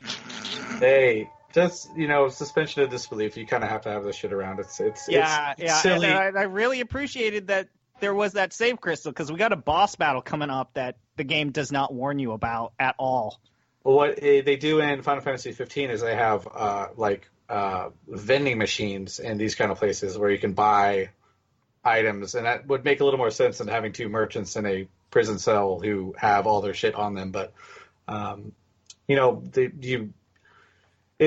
you gotta accept some gamification of some of this stuff. Sure. Certainly. And so after this, you fight Judge Geese, who is one of the judges. There's a moment with killed him in Larsa one hit. also prior to that, where Larsa's like, hey, I know you guys are part of the resistance, but I just want you to know that I'm kind of on your side as well, and we got to figure this stuff out. I know my brother might seem evil, but I think he's still my brother, and he's a good person, blah, blah, blah. I feel like the whole thing with Larsa is he's too much of a shiny, happy person with kind of like fuzzy mittens. Like he's a baby. Yeah, and he's literally able to compile the taxes for an entire nation. He's a really interesting character. He knows something's up, and he is kind of. I mean, he had brothers and sisters who were murdered by his brothers, so he has to kind of tread lightly. But he also knows that his brother's kind of a shithead. So I think they treat him pretty well. He's a little annoying when he's a little annoying in affect, especially when he's Lamont. Like, why am I traveling around with this 12-year-old? But again, as the game goes on, and he does join you for a long period of time, and it's kind of interesting to see him. But I honestly forget what happens at the end of the game with him, if he's an ally or an enemy. But it's really interesting to have kind of the brother of the big bad guy kind of fighting alongside you. He's an interesting character because he thinks that his Arcadia as a nation is not evil; it is just being led incompetently or led improperly. And if he wielded the tools of state instead of someone who was evil, he could figure out a way for everyone to get along. Yeah. And his notion of everyone getting along still means that his country is in charge of everything. He just wants to be less of a dick about it, which I think is more in conflict with what everyone else wants than he thinks. He just thinks if he was a benevolent leader, everything would be fine. And it's really, really easy to make young characters be very, very annoying. And a lot of Final Fantasy games have done that to an extreme. Like, Vaughn is pretty annoying, but not as bad as some of the other ones. But I like Larsa. He's mature for his age, and I think he's pretty well written. Honestly, that character could have been the worst thing in the world, so I'm kind of glad they made him semi-smart and kind of he has interesting pulls on his loyalty from different sides, and it's I think he's well done overall. Yep. And so at this point, you defeat Geese, and then Vossler, who is a soldier in the Resistance, comes and he helps rescue you, and you escape on Balthier's ship. You kidnap Ash, and then you go to King Wraithwall's tomb, because Ash needs proof of her heritage, and the Dusk Shard that Vaughn got from the initial theft basically gets confiscated while on the Leviathan, and so they need another piece of the quote-unquote goddess's nethicite. Damn, these names. I'm just saying, I mean, just to reiterate my point, I feel like too much of this story for this first 10 to 20 hour mark is just scaffolded together using get magical MacGuffin A, now get magical MacGuffin B, now get magical MacGuffin C. And when that is compounded by the fact that the environments are dungeon after dungeon after dungeon with, interesting climax. Yeah. I mean, in this section, you end up getting,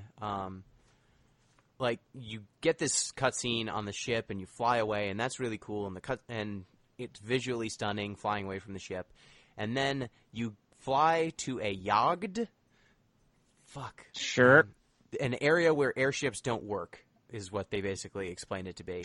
And you need to go to this tomb where you'll find another one of these magical shards of nethicite that will prove that Ash is a princess. And the way you do that is you get to this outskirts, to this ogre Yensa Sand Sea, and you spend like 2 hours wandering around giant deserted deserts. It's a big area. And an oil rig. Not a huge amount really going on there either. There's a bunch of enemies and you can explore a little bit, but it's just kind of a big time sink. And it's, fun enough for if you want to kill a bunch of things, but it's just a huge desert that you wander across. And to be fair, if it was shorter, it'd be the pacing. There are times when you kind of have to explore a little bit in these games. Like Final Fantasy XIII has that moment in Chapter 7 or wherever you finally get to the open world.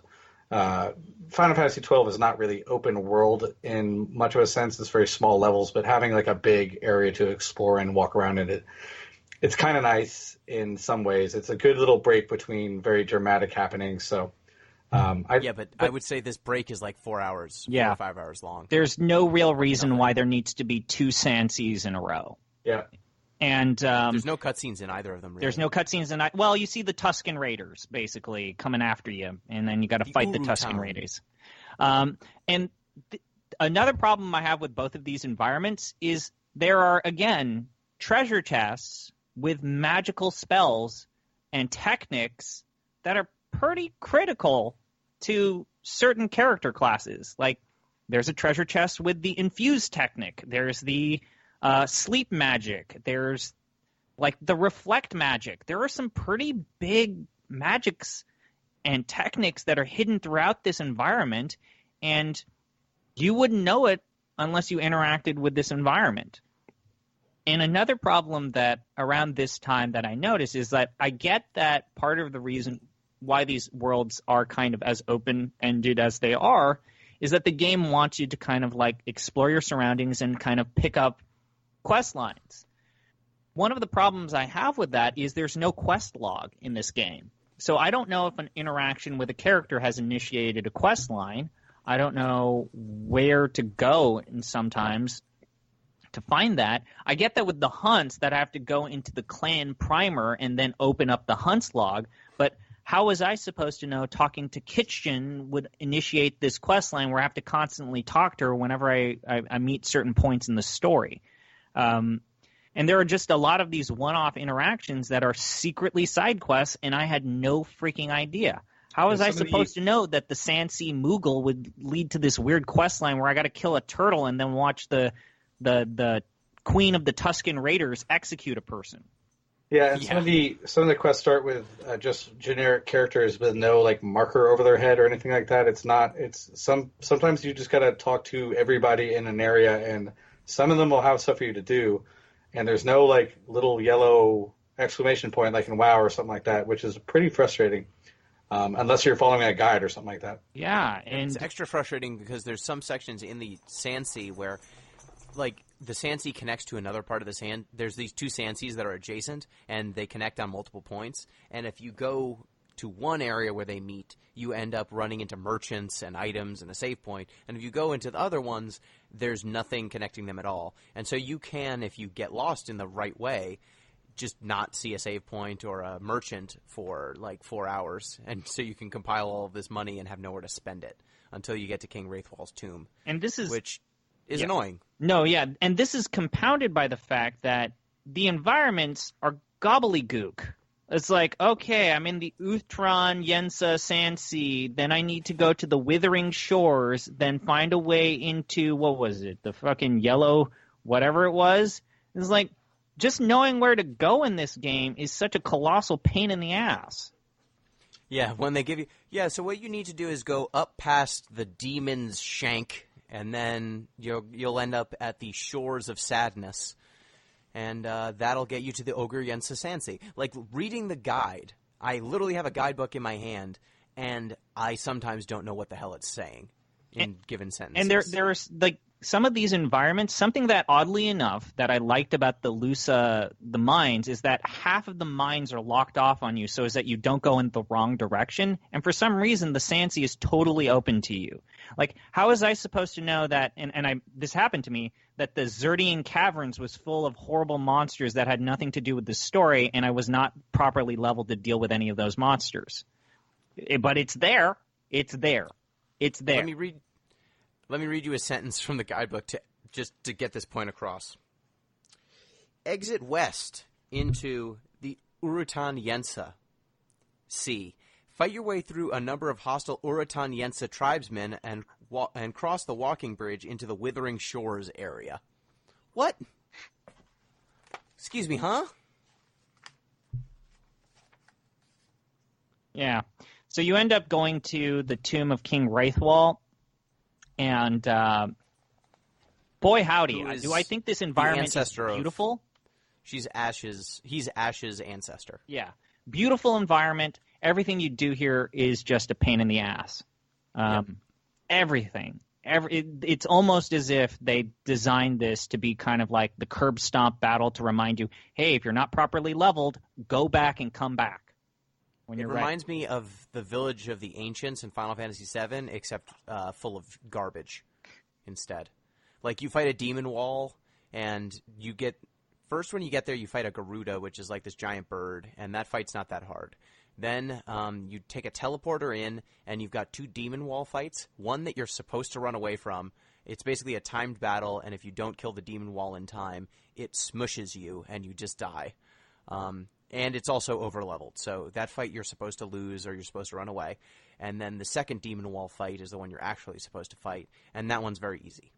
And then after that, you need to basically run to the left and right wings of this tomb to turn on lanterns that will eventually allow you to go deeper into the tomb and fight a Esper that's basically been sealed in here with the Dawn Shard, which is another big piece of Nethicite. I don't know about you two, but I got so horribly lost in this environment.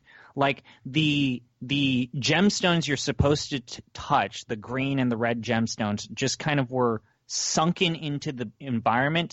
And it didn't help that the corridors are basically this loop. So I ended up going around in circles multiple times trying to find something to interact with. Oh, man, this was every environment is a loop to where you could run around in a circle.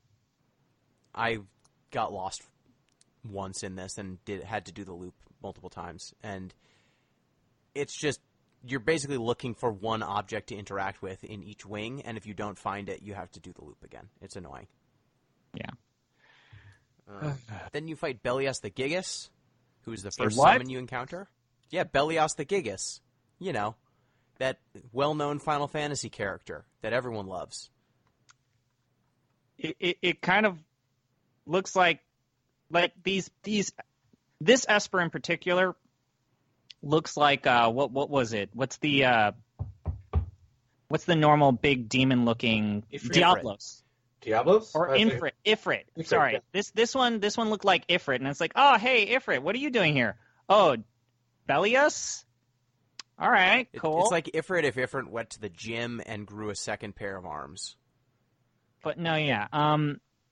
Yeah, it's weird. I have not touched the Espers at all because I don't know if this is the case for you, Gino, but for our version of the game, once you lock a character into an Esper, they are locked into that Esper is gone forever. Yeah, it's the same in the original game, except in the original game, there's just one spot on the board where the Esper will show up, and so even if there's a certain character you want to have that Esper, they have to maneuver their way over to that part of the license board. So I ended up with, I think, Bosch being the only person who was anywhere near Belios the Gigas.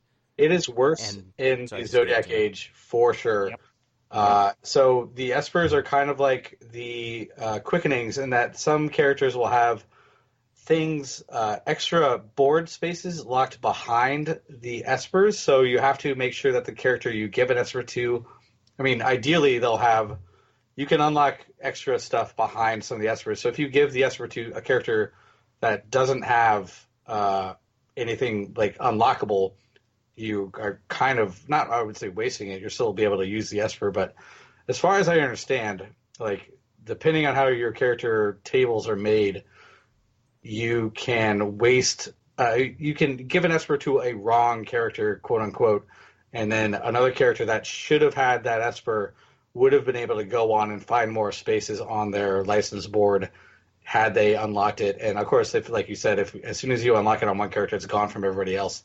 Yeah, and there's not a really good, easy system of comparing these license boards to one another. Very difficult. Yeah, it's really, I mean... And sometimes it'll be like, so you have two license board, and sometimes it'll be like you have to unlock it on one, and then on the other one, you'll get the extra license board spots. And that shit is very confusing. It's really difficult to know what you're doing. And this is when I think you really, my impression was just save all the Espers up. Like they're cool to use. It's a weird summoning system, but save them up and just wait, and then get a few of them, and then make a save, and just fuck around for a while. And if you don't like the results, just kind of reset it. Yeah, and the summoning system in this game, it's also pretty weird. Like the summons themselves, you basically replace two of your party members with the summon, and the summon will just act on AI for a while, and then towards the end of its kind of lifespan, it will use its super attack and then peace out. Yeah, it's really bizarre. And I think it only, like, certain summons, depending on how big they are, will use up more or less of your MP meter. And Belios, I think, only uses one segment of your MP meter, so you can summon him like 3 times if you have a character who's got all of their quickenings. It's really weird. I've only done it a couple times, but they do kind of stick around for a bit. But and I think a lot of them, at least some of them, will cure your character, because if you take away your healing characters when you summon a summon, you can get really racked up pretty quick. But it's a really weird system. It's not super elegant, I would say. It's kind of more active, and they're more active in the fights than they were in other games. So basically, summons in most of the other games are just one big attack. Here, it's you can't control them. They're all AI. You can't. I don't believe you can switch them to party leader, but it's a weird system. And oddly enough, they're these big, splashy characters that will do a ton of damage, but they don't necessarily draw all the aggro. Yeah. So they can be just wrecking all the enemies, and the enemies are smart and go like, no, you're the real problem. Yeah. And then they'll just focus down the little wimpy character who summoned the Esper, and the Esper will, if you get defeated before the Esper pops off its final attack, it will just vanish, and you'll basically have wasted it. And there are a lot of Espers in the game, a lot of optional ones too. I mean, all of the other ones are optional. It's really? This one that you get. I had no idea. By main story path. That's crazy. Yeah. I mean, it is super crazy. Those optional Espers are no easy task to get. They're pretty tough. Most of them are hard to kill, and then on top of being hard to kill, are very useful. I'm pretty sure this is the only one. There might be one other one on the main storyline, but all the other ones are. And then speaking optional. of this, and maybe Rorie, you can talk more about like what it means in execution. Is once you kill Bellius, for us playing the Zodiac edition, you now have access to the second job board. So, Rorie, could you kind of summarize like what the advantages and disadvantages are for selecting a second job, or like the importance of it? Jeez, well, I mean, it's pretty critical to have two boards. I mean, the way the Zodiac Age is set up, like you basically have two full boards, and everything you unlock on there, like if you unlock HP plus on the board, it doesn't really. Everything is available to your character at the same time. Like you basically have two jobs that are always active when you're playing the game. So the second board has all the buffs that you would have from your first board. So you basically double up all your buffs, all your quickenings. It's just basically a whole nother board that is also active at the same time. So it's you get all these, you have more weapon choices, you have more magic choices, and there are synergies between jobs. But sometimes you'll want to have, like, you would never make a white mage and black mage be the same person. I would doubt. That seems like a really dumb idea, because you kind of want to have God, it's a really complicated system to describe, because you want to have a good synergy between the two jobs in terms of balance attacking and, magic skills and everything like that. But then there are certain combinations that are, as far as I can tell, pretty bad. And if you don't really know what you're doing, you can really kind of screw yourself up. But the thing is, you can use multiple jobs for multiple people. So if you want to have two white mages, that's great. There are 12 jobs and 6 characters, so if you want to use every job in the game, you have the opportunity to do that. But honestly, some of these jobs don't really seem as good as some of the other ones. Like I would probably not at all. If I had gone back and done it again, I probably would have had 2 white mages. My guide was using every job in the game, so I would. There are certain weapons that are specific to certain classes, like, or certain jobs. Like they're late game weapons that can only be used by one job, because that's the only one. It's only on that one board. So it's one of those systems where if you don't know exactly how all the rest of the game is going to go, you can pretty easily make some bad choices as soon as it happens, and you won't know that you've made a bad choice for a dozen or 24 hours, which is very frustrating.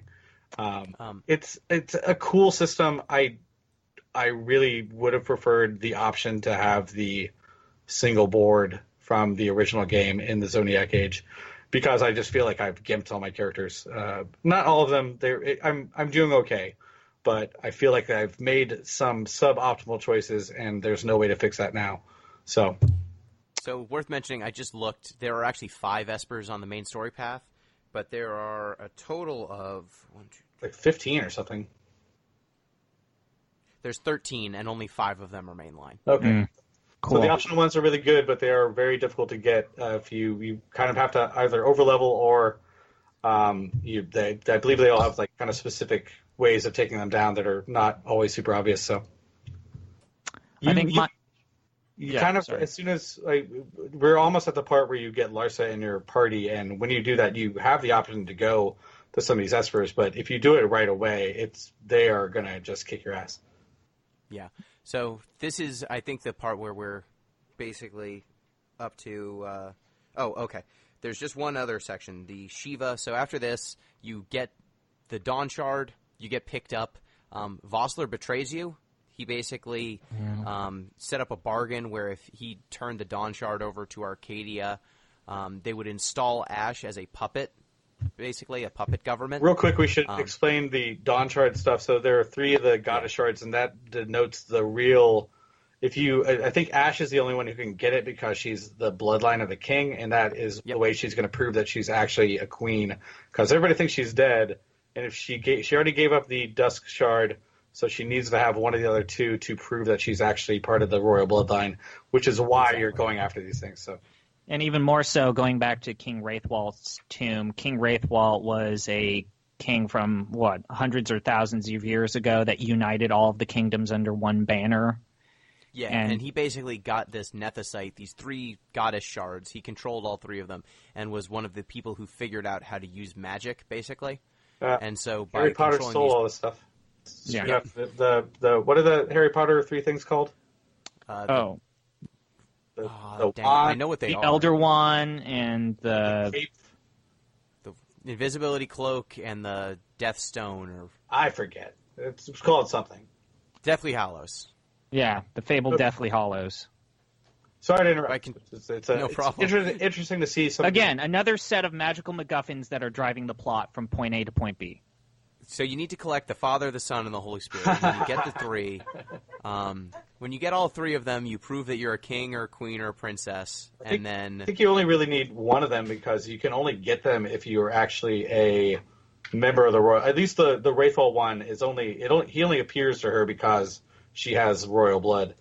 yeah. So there were there are 3. One of the shards was with the Rabanastre royalty, and that's the Dusk Shard. They already had that. Yeah. And then there's another one that went to the royalty of another group. I think it was Nalbina or one other nation got the second shard, and then the Dawn Shard just stayed in the tomb.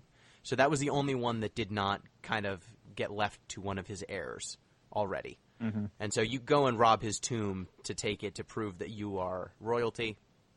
And it turns out that Vossler has kind of created a bargain where if you just give this shard to Arcadia, they will allow Rabanastre to be run as a puppet nation, but have more autonomy. And he thinks that this bargain is better than fighting and actually trying to get real independence. And Ash does not agree with him. No. She says she basically takes this as treachery, and you have to fight Vossler and kill him. And once you kill Vossler, you end up on the Shiva. You get captured on the Shiva.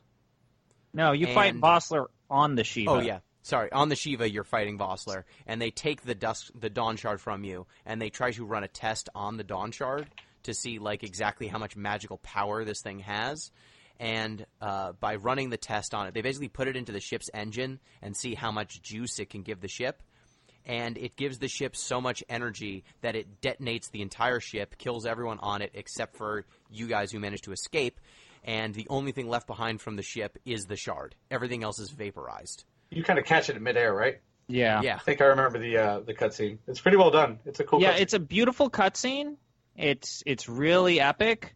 The problem is that I feel like the game doesn't really explain why a lot of this is happening. But when it does explain why all this stuff is happening, it just uses a bunch of proper nouns. It's like, oh, of course that it exploded. He uses defacted nethicite, and then Judge Gish didn't realize that defacted nethicite when it interacts with the mist, and then all of a sudden Fran starts ranting about the mist and how it's turning her angry, and then she goes crazy. And then she starts beating berserk. people up. And then, then there's a giant explosion. And I don't know. I just feel like it's really beautiful. It's a great cutscene in terms of just setting up, the epic consequences to your actions and, what's at stake. Because this is a world that's constantly under the fear of weapons of mass destruction. But I really don't feel like I understand the mechanics of those weapons of mass destruction, what's driving them. Yeah, so what makes them at possible. least my understanding is these 3 shards are capable of Mist it's a physical thing, but also it's a magical energy source. And these 3 shards are capable of basically what they do is they absorb mist. And then after, decades or millennia, they've trapped so much magical energy inside of them that they're basically walking weapons of mass destruction if you let that energy out. And so what the ship did was it tried to draw energy from it, and it just had way more than the ship could handle. And so it basically exploded the entire ship. And it uses up all of the energy that's trapped inside of this legendary stone. But the other 2 are still fully juiced and are capable of detonating an entire civilization. And it's the first real indication that Arcadia has some kind of... Up until this point, they've been the evil empire just kind of parading across the entire world, and they finally have some kind of flaw. Obviously, their weakness is pride. Everybody thinks it's dumb to use this thing as a fuel source without knowing what it's going to do. But Ash, at this point, kind of realizes that she has something of power enough to hopefully fight back, which is the the axis on which the rest of the game kind of turns. Yeah, and so by having access to this game changer, and because they used one of their biggest flagships, the Shiva, to try and capture them, they've basically reduced their flagships by one and left themselves kind of vulnerable. And it wasn't just the flagship that blew up; like the entire fleet blows up. Yeah, too. it's dead. It's every ship in the if you haven't played the game, go find the cutscene on YouTube. It's pretty cool. All the cutscenes in Final Fantasy games are pretty cool, but this one is really neat. So I will say though, I think you keep going, Gino. It compares with like the Slyra cutscene in Final Fantasy IX, where Odin comes down and just like wipes out an entire city.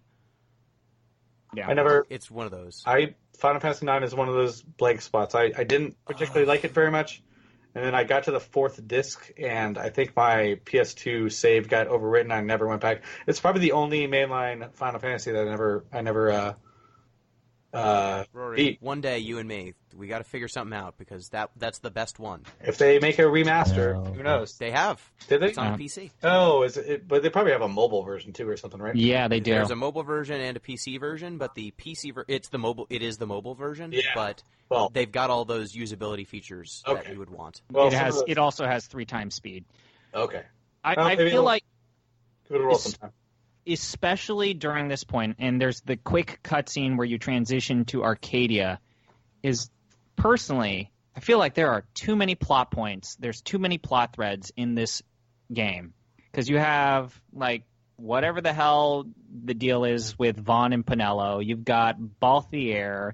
You've got Ash. You've got Bosch. You've got this inner drama with Arcadia. You've got this looming threat of Rosaria. You've got, like, all these weird Esper things and, like, these magical ghosts that are kind of working in the background.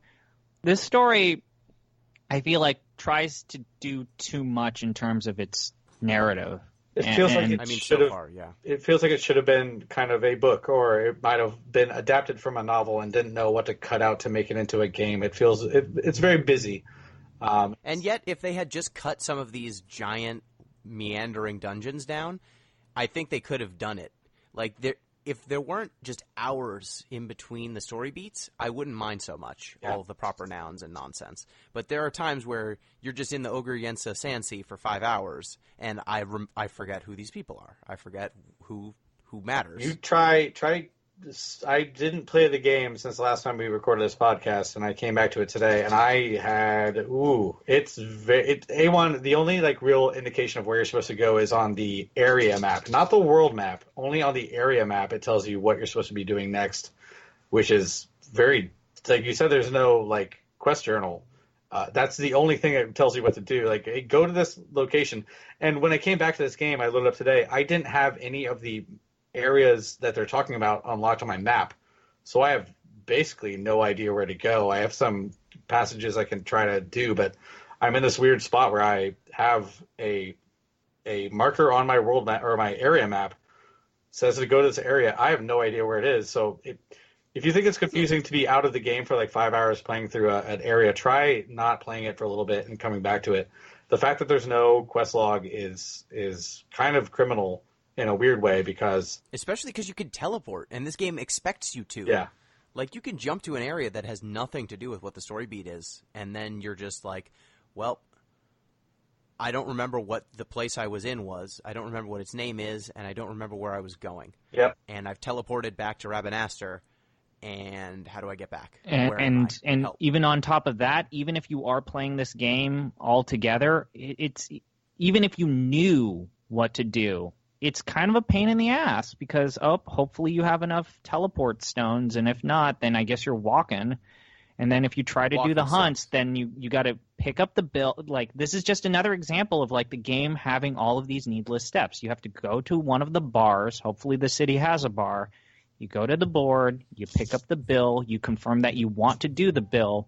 Then you have to go find the person who posted the bill. Then you have to go to the location of the monster that they put the bill for. And sometimes this is like all of this needless busy work and all of this needless running around that doesn't need to exist.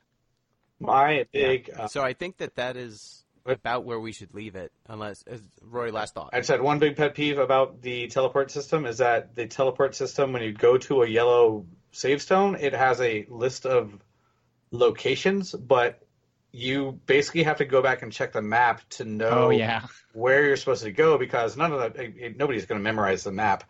It's infuriating to have to, I much prefer the FF10 kind of airship thing where you kind of are picking where you go on a map, because you can see where you're close to where your destination is.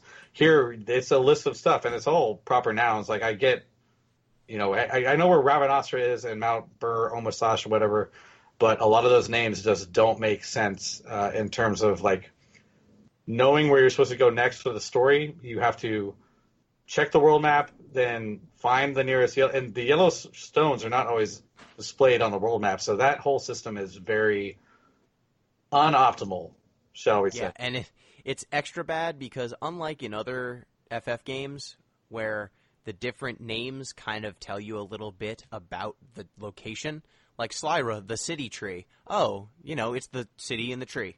Or like Fisherman's Horizon from Final Fantasy VIII. Yeah. Oh, it's the one in the middle of the water. Here it's like, Etwin Village, or, the East Osterstand, or the North, and some of these places can be East and West, but they're very far apart on the map. That's a big pet peeve, and I'm sorry to interrupt, but worth mentioning. I will say, as a final thought, I feel like we bring up a lot of kind of caveats and negative aspects of the game, and there are a lot of infuriating things. The respec thing is baffling. A constant headache. Constant headache, but on the whole, I really have been enjoying replaying this game a bunch. I think a lot of the Gambit system is really fun when you get into it and know where you're doing, and I really do. I'm looking forward to finishing this up again. So I don't want to leave people with a negative. No. There was a lot of shit that they could have done differently, but for the most part, I'm having a really good time playing this again. Coming back, Gino and I, going from Final Fantasy XIII to this game, I think Gino and I had the same reactions. How the fuck did they unlearn every good idea from Final Fantasy XII? The amount of world building and the interactivity in each environment and the attention to detail is bar none some of the best that I think Square has ever done. The world building in this game is absolutely amazing. And the attention to detail and the effort to put in character or characterization to each character is bar none some of the most amazing storytelling I've seen since Final Fantasy X and IX. Yeah. I mean, up until this point, the last three Final Fantasy games we played are 10, 2, 1, and 13. This game, I think, at this point is better than all of those. Even with all this stuff that we're mentioning as little nitpicks, the story that it's telling, the characters they've created, with the exception of Vaughn and Penelo, most of them are quite good. I would say Fran is also kind of a weak spot in the game, but she just so far, she, I think, gets some moments later on. I just don't remember. I remember her being more compelling when you get more information about her and Balthier. Well, next time up, we'll be talking about her village, because I think that's hard upon where we're going to end this one. So there are more people like Fran, and it's a weird homecoming, but I guess we'll talk about that next time. Yes. All right. Till next time. Thank you, ZP. I'm always going to be here, but always happy to be here. Thank you, Rory. Yeah, thanks so much for having me. I look forward to playing more of this. Till next time. Peace.